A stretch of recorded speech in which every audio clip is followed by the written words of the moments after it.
Alors, je m'appelle Mallory, j'ai 37 ans, je suis maman de 3 enfants et je suis une victime des injections Covid.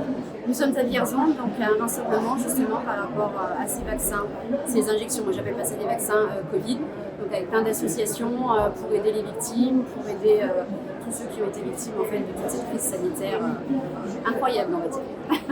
J'étais ASH, donc j'ai été soumise à l'obligation vaccinale de la loi du 5 août 2021. Le 1er septembre, j'ai fait une sérologie pour prouver que j'avais eu le Covid. Malheureusement pour moi, je ne l'ai pas eu, donc j'ai dû aller me faire injecter. Je me suis fait injecter le 3 septembre et ma vie a changé à partir du 4 septembre. J'ai déclaré des troubles menstruels qui ne sont toujours pas réglés à ce jour. Donc je partirai sûrement sur une hystérectomie. Et j'ai aussi en fait développé les premiers symptômes d'une pathologie qu'on diagnostiquera 7 mois plus tard, donc un rhumatisme psoriasique. Qui est censé être une maladie rare et qui détruit petit à petit les articulations, les organes. Voilà, c'est de la famille des spondylarthrites. Alors aujourd'hui, j'ai réussi à récupérer il y a une dizaine de jours ma fiche dense parce que j'ai fait une déclaration de pharmacovigilance en juin 2022. Donc je l'ai faite toute seule, j'avais pas de nouvelles et grâce à Solidéclat, j'ai relancé la pharmacovigilance au mois d'octobre et là j'ai reçu ma fiche dense où il y a marqué qu'il y avait une imputabilité. Donc la pharmacovigilance a reconnu mon lien avec la vaccination de mon état de santé.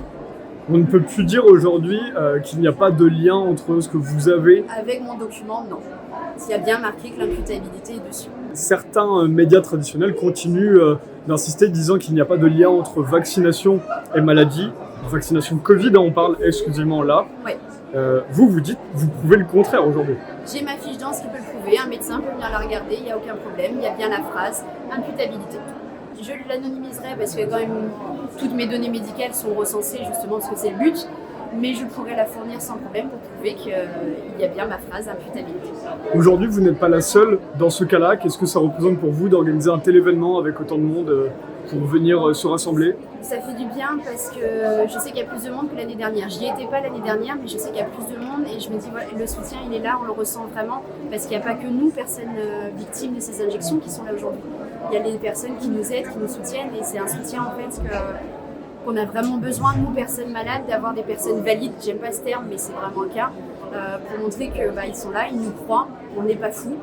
Il y a vraiment eu quelque chose avec ces injections et de les voir tous là de plus en plus nombreux, ça fait vraiment du bien. Quel est le collectif avec lequel vous êtes Alors moi, je fais partie du bureau d'administration de la victime.